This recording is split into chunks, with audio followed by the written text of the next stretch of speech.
one Mumble talk. It's really a great pleasure for me to introduce Professor Joanna Seibt from Aarhus University. She is well known as an interpreter of Sellar's philosophy. Her book on Sellars was probably the first comprehensive interpretation of Sellar's work.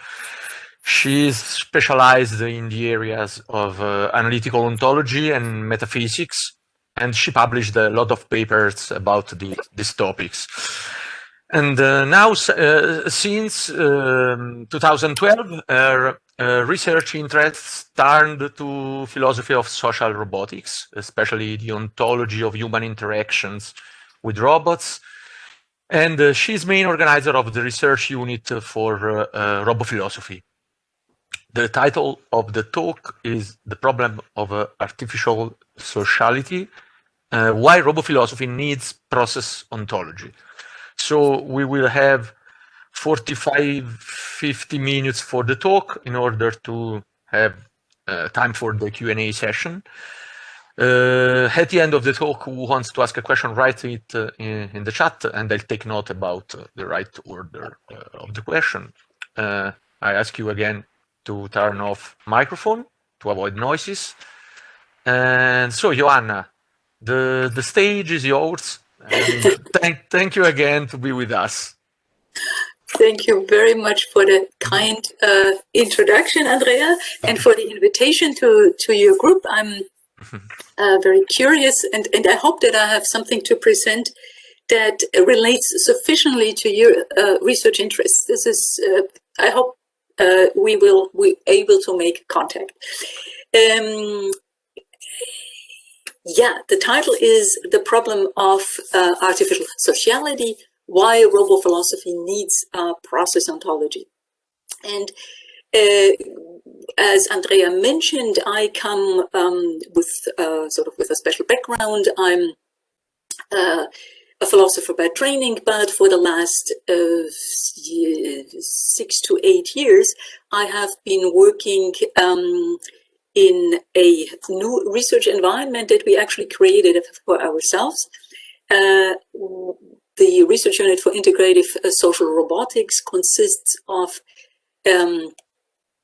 there's something missing here. There we go.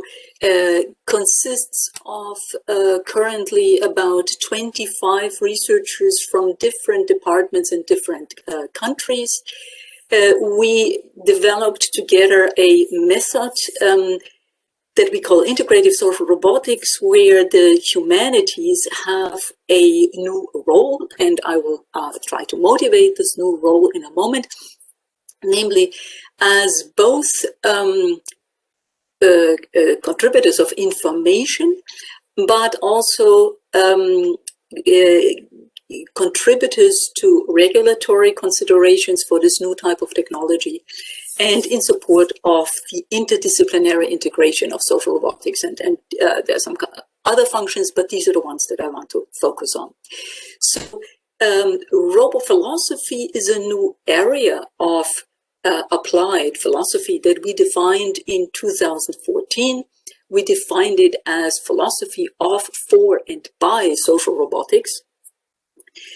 But robophilosophy is what a philosopher does either within the context of integrative social robotics or outside. So it's not the case that robophilosophy and integrative social robotics are somehow intimately linked, but within robophilosophy, we developed a new method for technology development, and we think that both the new conception of philosophy and a new application area, and also area for career development within social robotics, go very well together.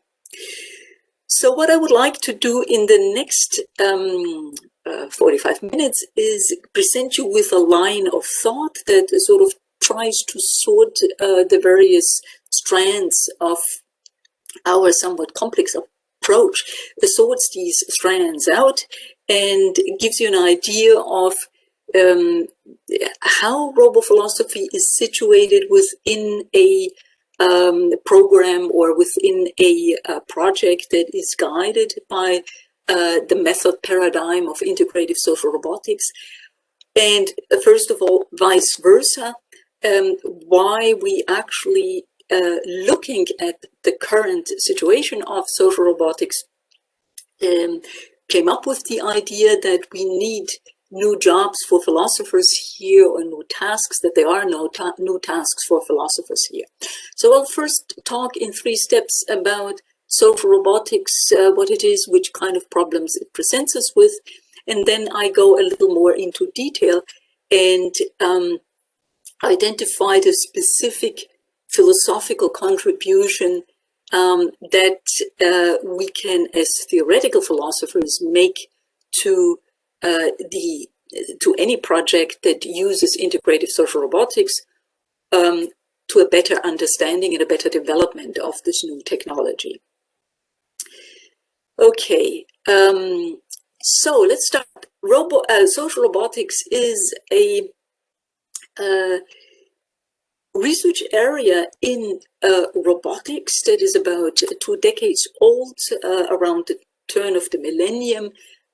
Suddenly roboticists developed more directly the vision that they wanted to build the rather ancient dream of the robot as a social interaction partner.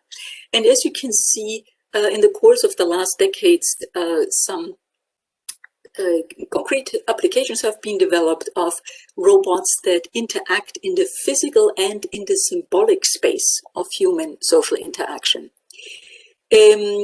Economists see that development of automation in society with unqualified positive in a positive valuation. So they assign to all of us new potentials. That's nice. Unfortunately, these are automation potentials, and that means that's the degree to which the component activities of our jobs can be automated. Now, we, university teachers, often think that it is only certain very repetitive work that can be automated, but social robotics actually also increases our automation potential. It might well be that 10, 15 years from now, it wouldn't be me who gives a talk, but my proxy robot. So while we get attention here, while on the one hand, the industry and economy is extremely optimistic about the prospects of this new technology, hails the new age of automation, and while robotics researchers unqualifiedly say that social robots will improve the quality of our lives, we as philosophers might have some misgivings. McKinsey, the famous economic research institute, McKinsey, states blatantly or bluntly here, the ability of technology to disrupt is nothing new.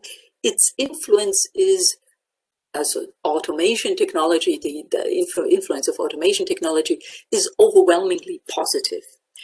And I believe as philosophers, we should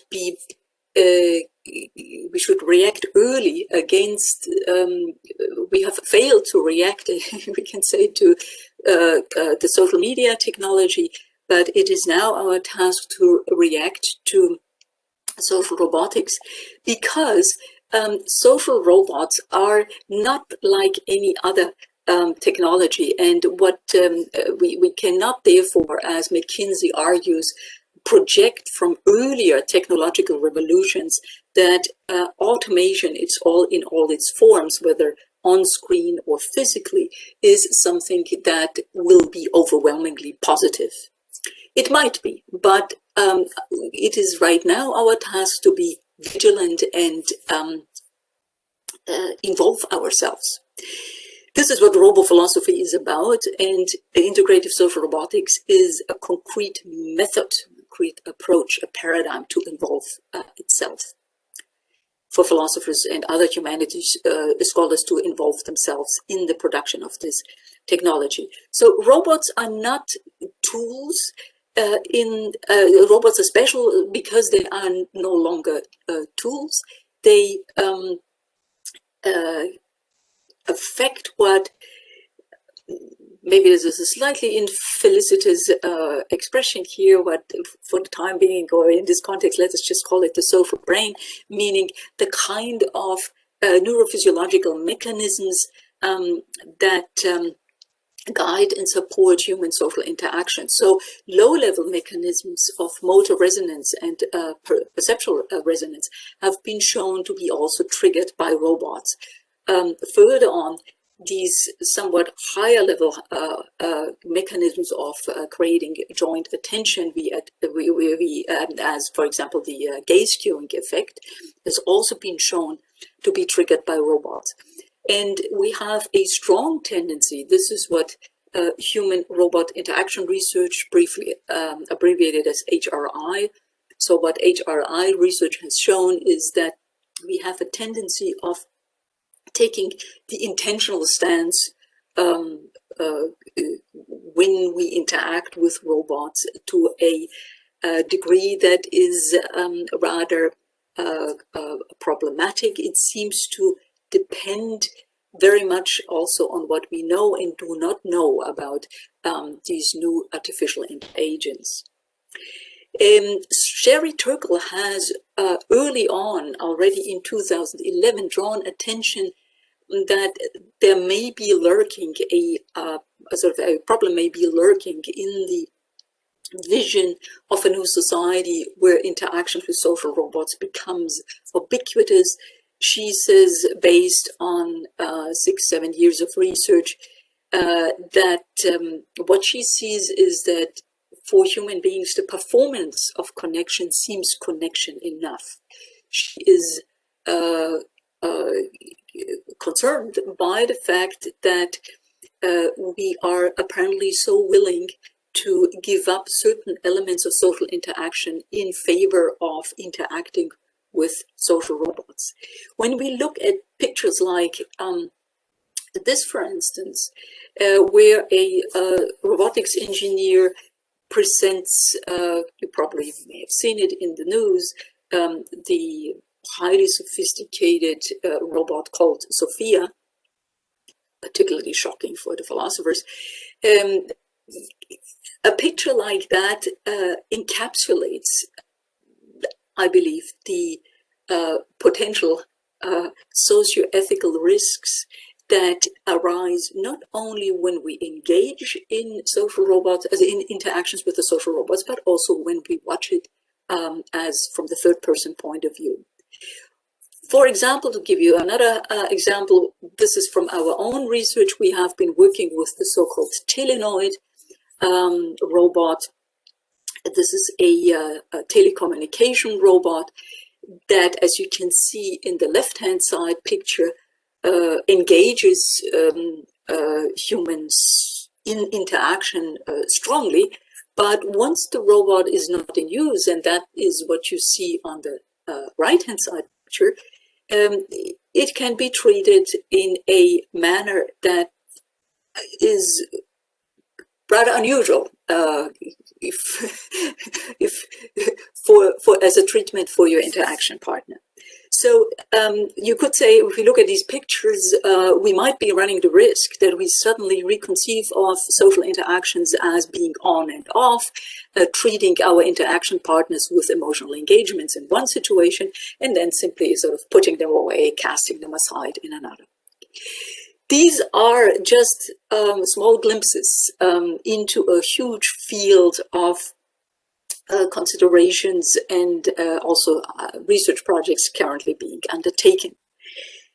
Now, they tell us a little bit about our current research situation, which from the philosopher's point of view in social robotics and HRI, so human-robot interaction research, is characterized in ways that appear problematic. On the one hand, there's a strong market orientation where the novelty effect is largely disregarded. We have no long-term studies, very short-term. It's a very fragmented field. There's no interdisciplinary integration, no shared vocabulary, no shared methodology. And in particular, from the philosopher's point of view, the ontologist's point of view, claims that are made are often rather confused. Users and agents are simply put into one pot. Anthropomorphizing is taken as an ubiquitous relationship of humans to robots, and so on. So we are, largely speaking, at the moment in a situation where we are facing the so-called Collingridge dilemma. That is something familiar from the technological design debate. In the 1980s, David Collingridge pointed out that we see more and more technologies that present us with the following dilemma. At a time when we want to introduce them, we do not have sufficient information of how they will affect us in society. And at a later time, when we then can gauge these effects, it is too late to extract them. Mobile phones are a beautiful example for, or the social media are a beautiful example for technologies that we have introduced at a certain time, being unaware of how they might affect us, how fundamentally it might change society, and right now they could no longer be extracted. This has generated a design about how to formulate the precautionary principle. Should we then engage in certain types of research and in application developments at all? But also it has generated a discussion that we in Aarhus,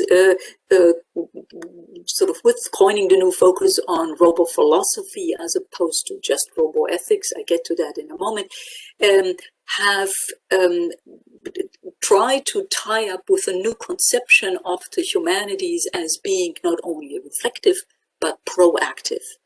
So robo-philosophy is doing philosophy of, for, and by social robotics within the spirit of the proactive humanities. And again, integrative social robotics is a method or an application, a paradigm, a application development paradigm that gives the proactive humanities a distinctive place. What we see in social robotics is the Collingridge dilemma, or in a more careful reformulation, it is a triple gridlock, an exacerbated form of the Collingridge dilemma. Normally, when we have research-based development of technological applications, there is a nice cycle of description, evaluation, and regulation. Right now, this nice cycle, feedback cycle, is broken at all connecting links. We have only short-term studies of social robotics because regulation forbids that particular sort of research ethics, the principles of research ethics forbid that we engage in any kind of ethically doubtful long-term study. This, of course, hampers our precision of the description. We do not know yet precisely how humans experience robots. The lack of precise descriptions also hampers or impedes a detailed evaluation. And without a evaluation of the benefits and the costs of social robotics applications, we are in a situation of uncertainty and cannot make policy recommendations that then would inform the regulation. So what we would need in the middle of all that to break that cycle is, or the gridlock of that feedback cycle is, what is in the HRI community considered to be the holy grail, namely a theory of human-robot interaction. But we don't have that yet. So we need some other ways of working around that gridlock, sort of dissolving it piecemeal fashion. And that is what the approach or the method paradigm of integrative social robotics is about. But I will not talk about integrative social robotics anymore. Rather, what I want to focus on is one task in the central task in robo-philosophy that also supports this integrative social robotics program in particular, and that is to address the description problem. Now, let me then turn to step 3, that is to get a little clearer on the description problem and its resolution strategies.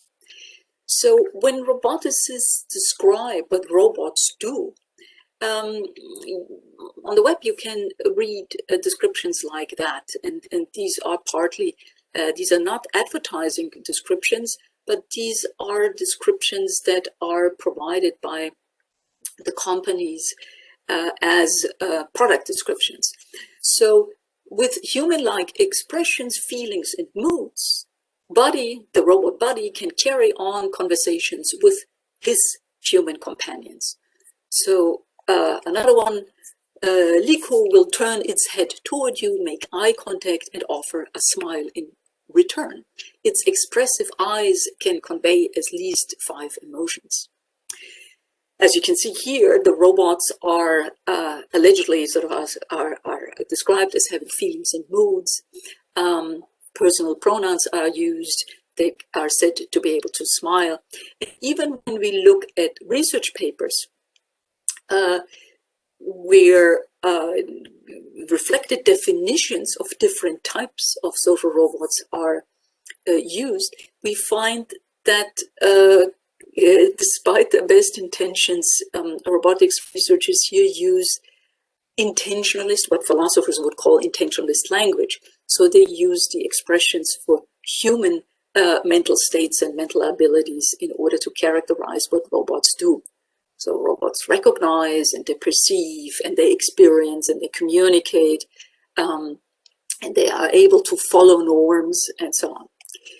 The problem then is that when we use metaphorical extension of common sense predicates for human cognitive capacities in social interactions, we are in conflict with current conceptual norms, because these predicates, as they are currently used relative to our current norms, arguably carry presuppositions of consciousness, intentionality, normative understanding, and so forth.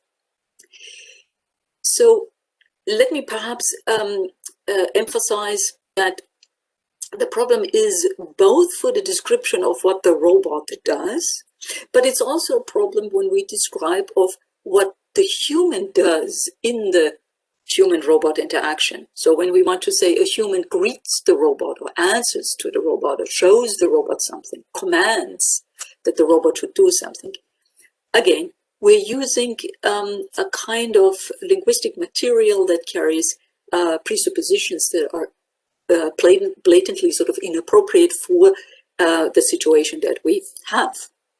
At least that's something that one would say if one is not a reductionist.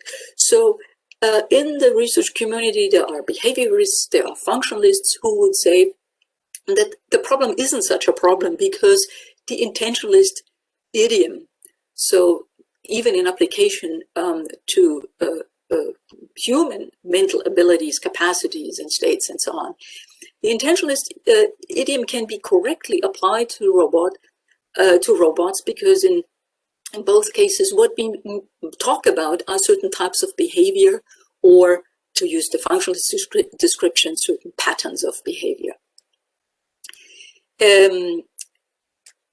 Another strategy to address and in fact deflate the problem is to say, this is what the so-called post-phenomenologists or pragmatists are suggesting, that we shouldn't be so hung up about the metaphysical aspects. here we should rather focus on social ethical practices. They are under sort of, they're currently defined and redefined. So it is a matter of a pragmatic extension of these concepts that we can simply admit, reconstructing our norms or changing past constructions to accommodate the new application space. The third strategy is the so-called fictionalist strategy. And that is the one that most roboticists intuitively work with. So they understand human social interactions with social robots as make-believe scenarios, and think that these interactions are possible based on the human capacity for anthropomorphizing. So the ascription of human mental capacities and human social capacities to the robot. But these are fictional properties. So the intentionalist idiom that is used here is not false. It doesn't ascribe any actual properties, it ascribes fictional properties. And that goes back to I can change that for a moment, that goes back to if one wants first social roboticist or a protagonist in social robotics, Cynthia Brazil, who in 2002 arguably built the first social robot, at least with reflective design for social interaction, and described it as follows. She said, we interact with a social robot as if it were a person and ultimately as a friend. Here you can see the robot Kismet that she built. Again, describing it as a make-believe scenario, people will treat Kismet as if it were a socially aware creature with thoughts, intents, desires, and feelings. Believability is the goal. Realism is not necessary.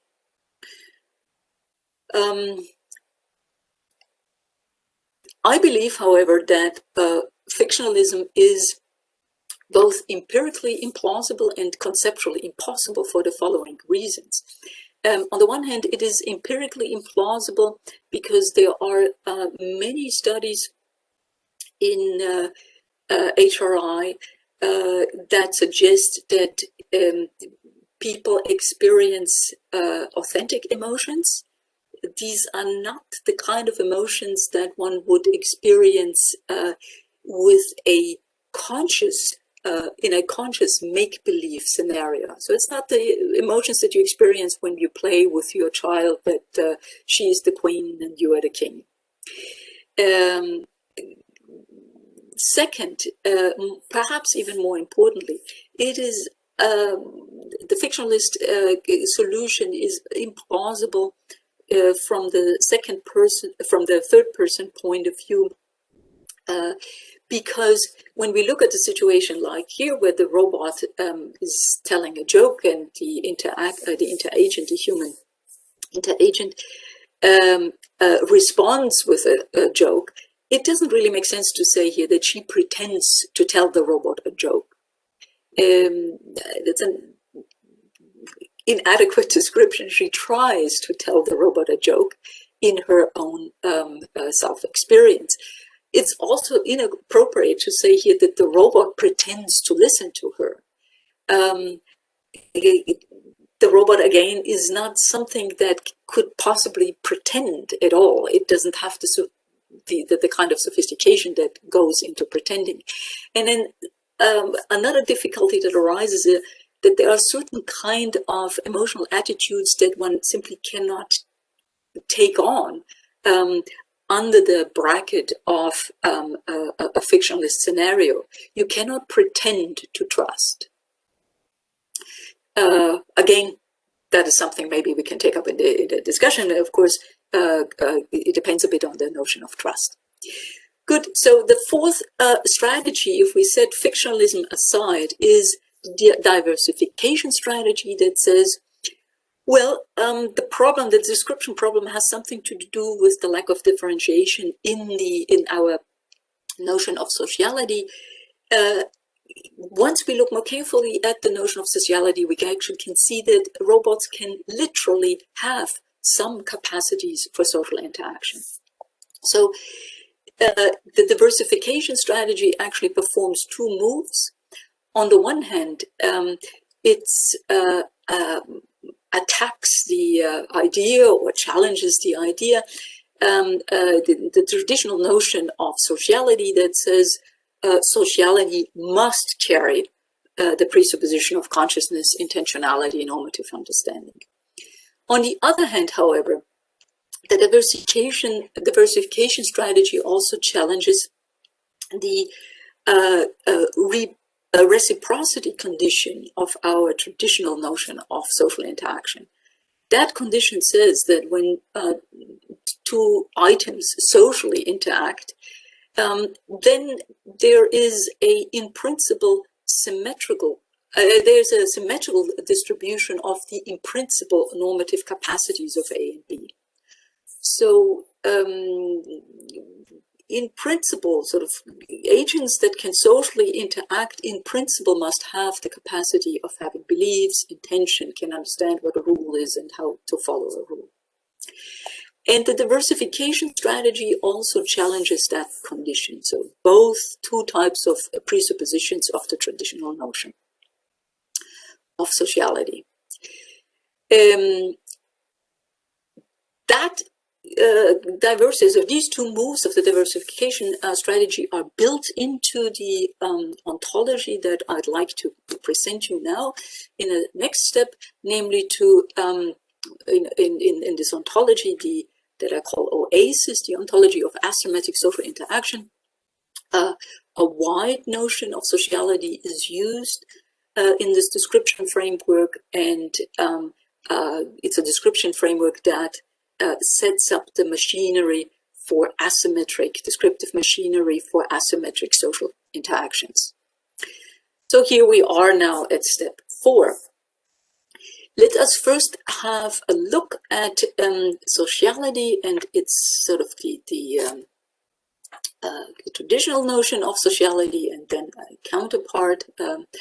According to the traditional model, social interactions that Descartes, I think in particular, introduced into philosophy, social interactions sort of require a package deal of capacities.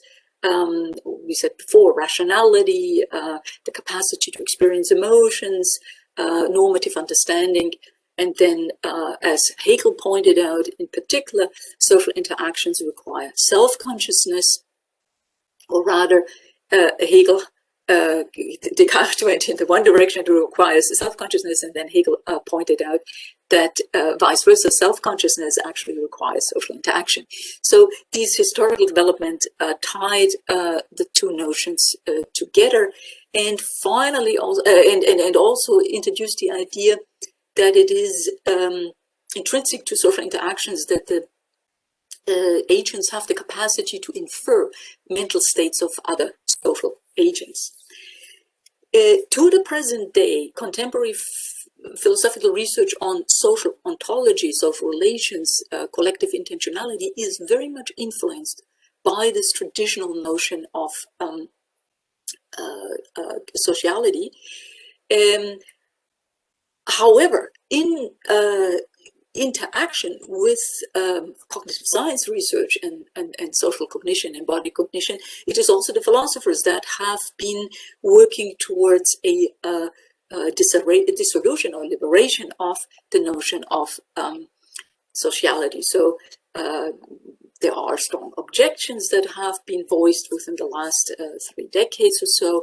There is pre-conscious social cognition that suggests in cognitive science research that suggests that we should already consider sociality to reach into the sort of pre-conscious levels of awareness, so below the levels of awareness into the pre-conscious level. Then another type of challenge comes from an interaction between cognitive science and phenomenology, the understanding of the conditions of my interaction partner must not, it does not need to be modeled by way of inference.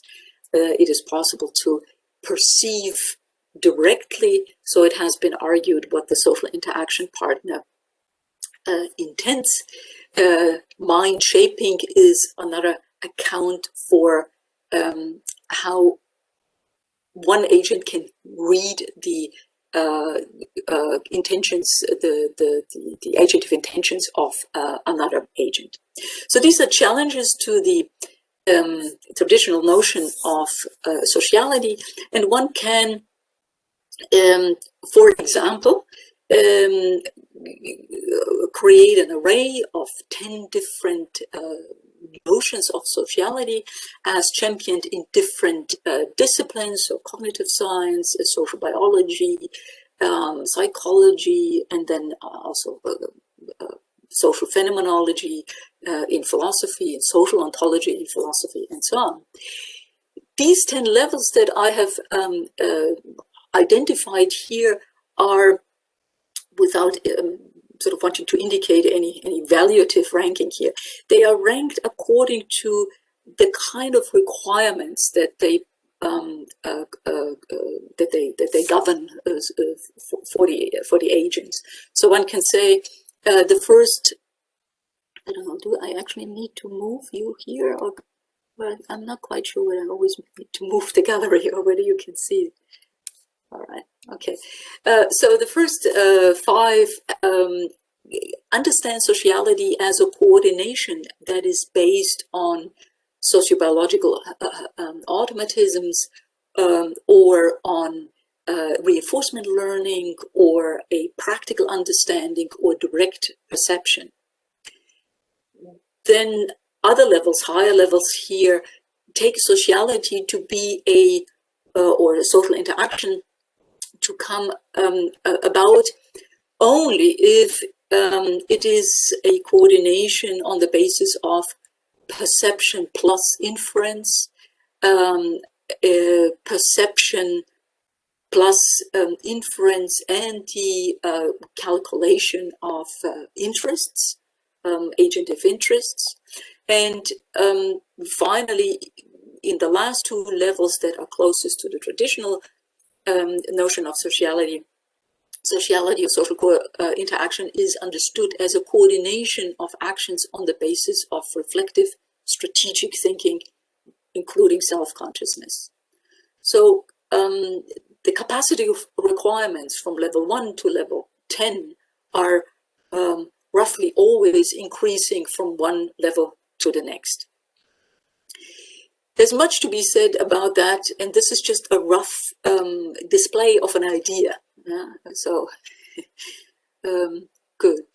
If we have these 10 levels of sociality, we need to add a sort of the next ingredient of OASIS, namely the idea that simulation is something that can be undertaken in degrees. So again, we are on the way of resolving the description problem. That means we're on our way of working out a descriptive framework that allows us to describe with great precision what a robot does and what a human does in a social interaction with a robot. And in order to do so, we need, first of all, to differentiate the notion of sociality. On the other hand, then we also need to read the as if that is mentioned in social robotics, or that social robotics is all about, not as an as if of fictionality, as the fictionalist strategy suggested, but as the as if of simulation. And the robots simulate human robot robots simulate human social actions. So we have here a situation that is asymmetric. One partner realizes the interaction part of an interaction, and the other partner simulates that interaction part. Now, I suggest that actually we can consider, we can define just in general that human social interactions, any interaction is asymmetric if either action part is not a realization but a simulation of a human action. And there's a further element here that we need to add. Simulation is something that can be understood as a similarity relation defined on processes. And as a similarity relation, it can come in degrees. So in OASIS, I define 5 different degrees of simulation. Other degrees could be defined. Let me point out, perhaps also as a special point for the discussion later on, that these 2 definitions are actually supposed to hold for any asymmetric social interaction, also for human-human interactions. So an interaction with a 1-year-old child might well be an asymmetric interaction because certain things the child only simulates.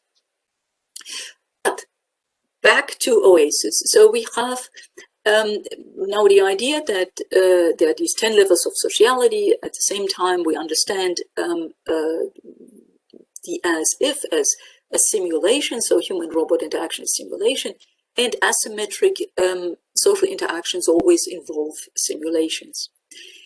We also have the idea that simulation is a relationship between processes. For this relationship, that simulation is a relationship between processes, we need, I argue, a type of process ontology that is, on the one hand, simple enough to fit into a descriptive framework, fit with the descriptive framework of OASIS, that not only philosophers but also psychologists and anthropologists and roboticists are supposed to use at some point. At the same time, we need a process ontology that is allows us to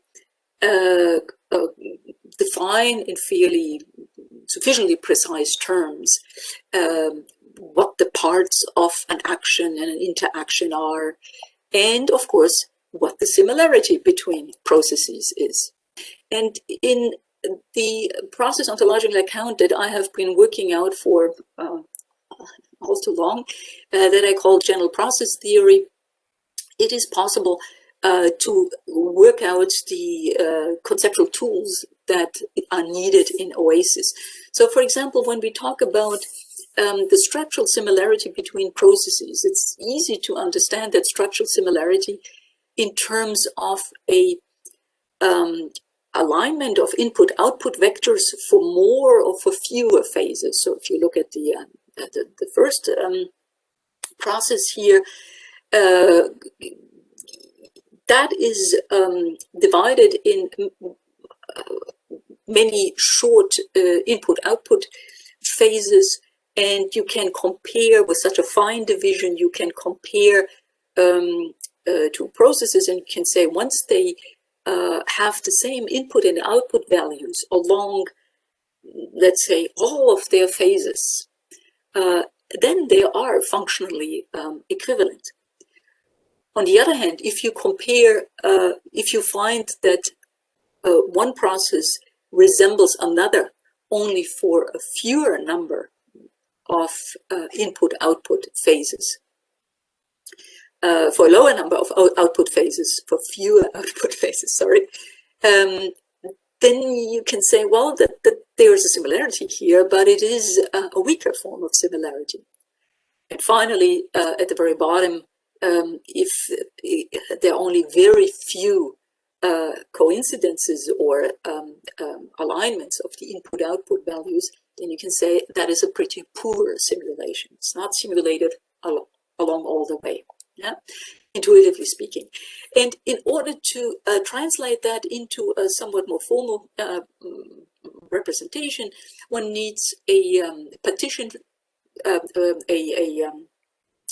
representation of actions in terms of action partitions. And one can say, if you look at the action A1 here, imagine this is a description of the action as the human does it. A robot actually is capable of fitting the input-output values for all three action components. So this is a very good simulation. On the other hand, when we look to the next type of interaction, maybe the first one was just in a greeting to bow, and the second action then is to say hello. And we find that the robot is only partially representing these only parts of that action partition. We can say that is a weaker simulation. A very rough idea of the details here, and I have defined 5 different notions of or degrees of simulation here. Functional replication being the best, and then going down, imitation, mimicking, displaying, and approximating are other terms. We don't need to go into details, can do that afterwards, but simply keep in mind the sort of high degree of similarity and low degree of similarity that is intended to be captured here. Now, for example, we can, using this simple idea of different degrees of simulation, we can now describe more with greater precision what the 2 robots do that prima facie seem to be performing the same social action. So let's say it's a simple greeting that consists of these 3 interaction parts on each side. And what I have here at the bottom is a so-called expansion matrix of the action. That is, I've simply listed here all the possible simulation types that I could have for the first interaction, for the first action part of that interaction, for the second, and for the third. So if we look at, say, for instance, Kismet again, we can say, well, Kismet is fairly good at recognizing its interaction partner. On the other hand, when it comes to the smile, then Kismet is rather dismal. The smile of Kismet is not convincing. When Kismet says hello, however, the simulation is a bit better, not approximating, but it's even mimicking, because Kismet has a pretty good voice box. Let's assume for the sake of the example. And then on the other hand, you can say, if you compare that with a greeting that you could have with the robot Sophia, you can say that the recognition is better for Sophia. She simulates recognition at the degree of mimicking. Her smile is also quite convincing, particularly here in the picture. Maybe so it's a good simulation. On the other hand, let's assume, for the sake of the argument, her voice box is very bad and she can't really produce Arabic sounds sufficiently convincing. As you know, she's a citizen of what is she a citizen of? Yeah, we'll talk about this later. The Saudi Arabia. Saudi Arabia, thank you. Yes, just about. Good. So with these, with the simple tool of expansion matrices, one can describe how robots differ in their simulations across the parts of an interaction. So we get a slightly more precise description. There's an interesting inverse relationship here. If we describe the interaction at a low level of sociality, so for instance, if we understand the interaction between the robot and the human as part of a coordination that is based on sociobiological automatisms or reinforcement learning, then you can say, well, that is something that the robot can simulate to a high degree. particular reinforcement learning, here you might say there are certain cognitive tasks that where the difference between the human and the robot might not be that much different. On the other hand, when we take a high level of sociality in our description of the interaction, level 9 or 8 or 6 here as a coordination that is based on mentalizing and inference, then given the robots that we have right now, at least, we need to say then they can only simulate these actions to a lower degree. So that is very important, because if one looks at the debate about what robots can and cannot do, there is a continuous mismatch in the debate about how a certain action or a capacity is described and the simulation claims that are made about that action. So we're almost done. What we need to bring into play now is another very important element of OASIS, and that is the perspectival being of social interactions. So far we have seen the idea of human interactions being asymmetric, that simulation-similarity relation, and now we need to understand that on OASIS, in this descriptive framework, social interactions are perspectivally complex. And that is a very simple thought that I think in continental philosophy has been better observed than in analytical philosophy. But even there, if you think about the recent debate about collective intentionality, perspectives matter. They haven't really been sufficiently explicitly identified as a very important element in the way of being of social interactions. So the idea is simple. Whenever we interact with something or someone socially, there are actually three perspectives that are that we combine and that we that are operative in order to that characterize what we think we are engaged in. So when I hold out my hand in order to greet someone, there's a perspective of what I take myself as doing. Then there is a perspective, I take a second person perspective, where I try to understand what my interaction partner takes myself as being engaged in.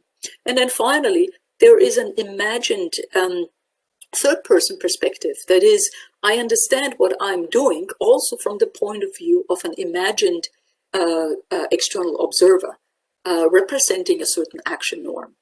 Yeah, and the same goes sort of holds for my interaction partner. So we have here 6 perspectives, or perspectival descriptions of what is going on here. And then finally, there is the 7th perspective, namely the real outside observer, society, the representative of the society or the given social norm. Using that idea, then we can say in OASIS, we get for each interaction, the interaction descriptions have 3 parts. There's a description of the complex perspectival compound of agent A and the complex perspectival compound of agent B, and then finally the description of the interaction from the point of view of society. So each agent here has a description of what each agent takes him or herself to be engaged in. It again consists of 3 parts. Yeah? That complexity, you might say, why do we need that? Well, it is very useful in order to, for a variety of reasons. Let's first take the example here, carry it over sort of to human-robot interaction. So when White now interacts with the robot, what White considers is what White herself is doing, or takes herself to be doing. So she takes herself to say hello. Then she considers what it means for the interaction partner.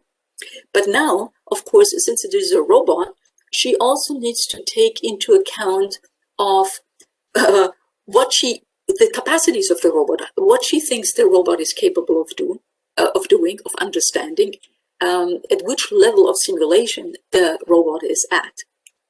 And finally, there is of course, the imagined third-person perspective. And then for the robot, there is something that the robot takes itself to be doing. So there's the representation of the action in the program. Then there is the representation of the action in the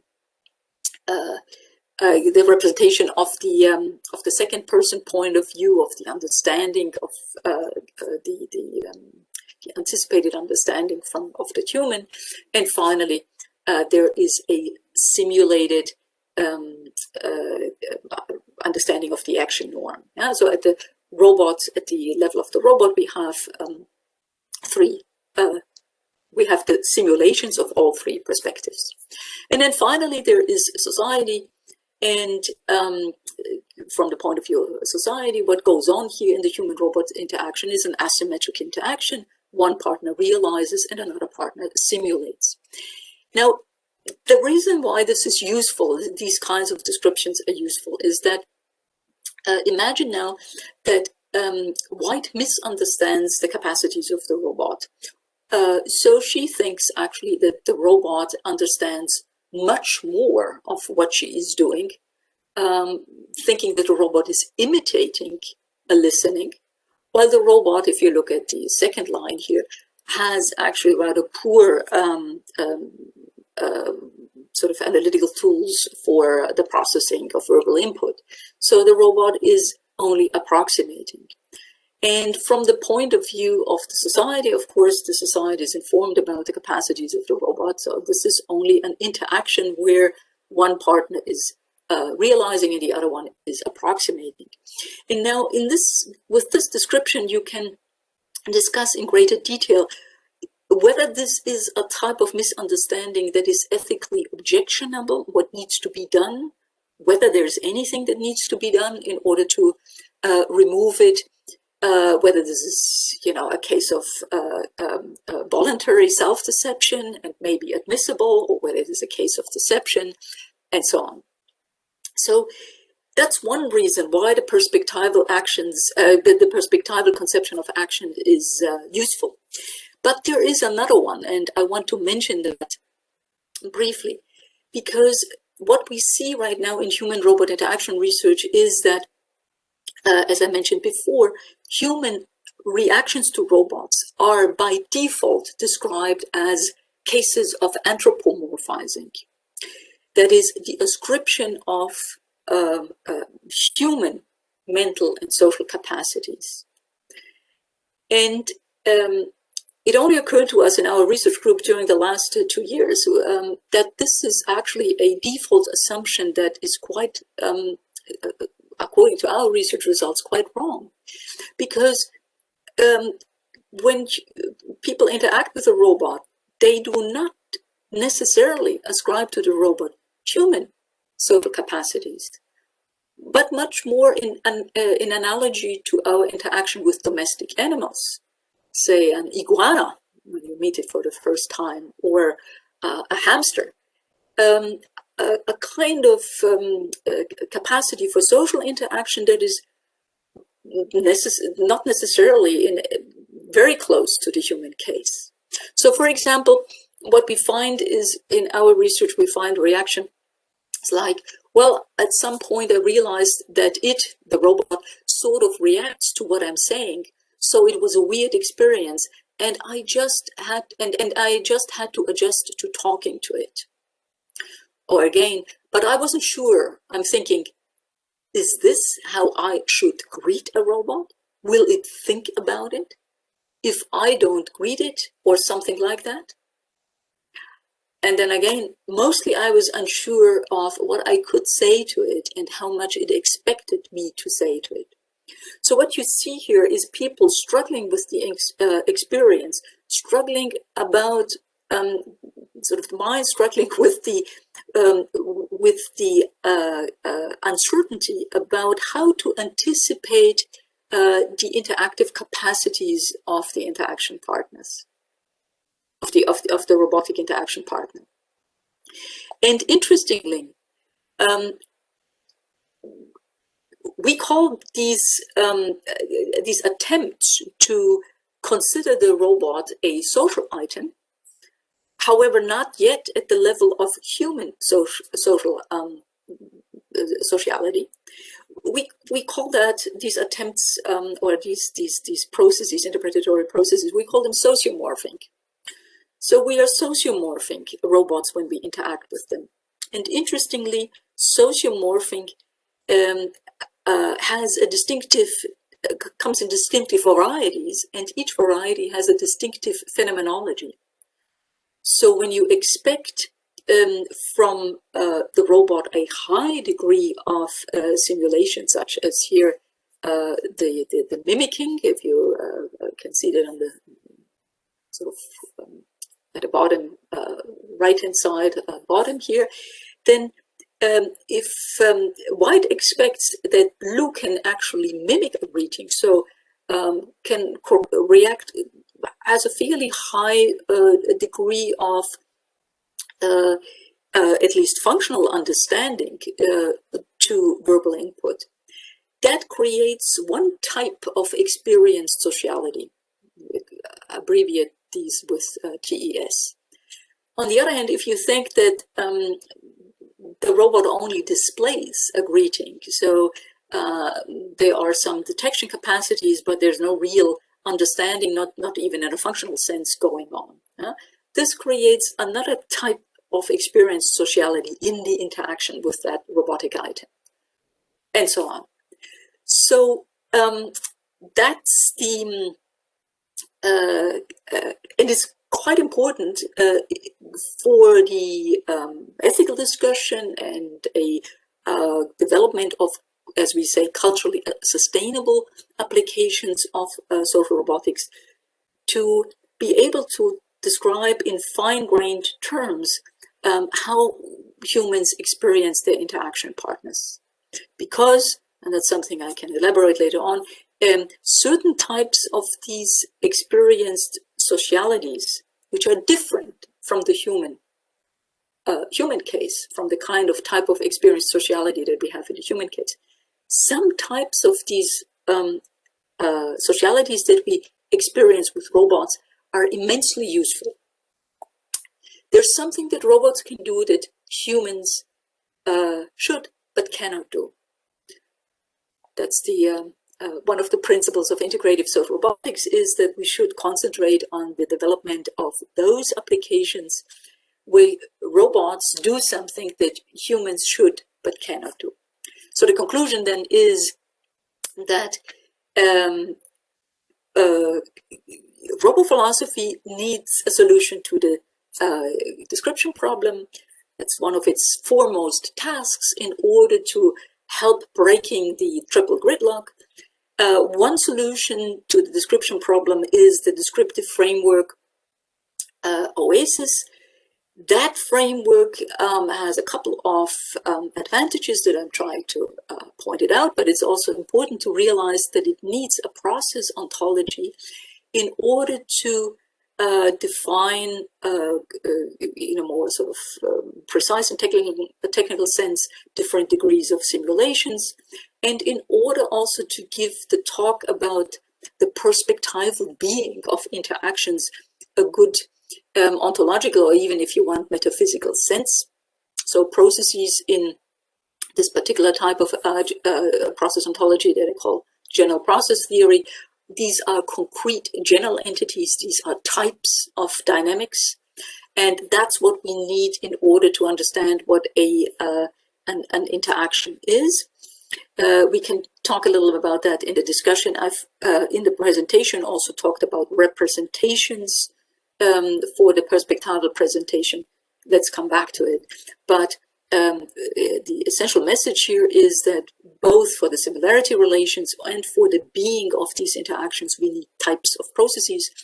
And then the complexity of OASIS allows us, is a bit unwieldy at the beginning, but it allows us to reformulate roboethical concerns about the deceptive nature of social robotics. It allows us to anchor the phenomenology of human experiences in social interactions with robots sufficiently precisely.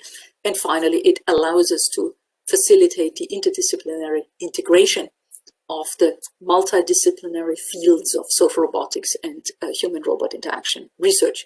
And that was it. Thank you very much for your patience. There's something to read.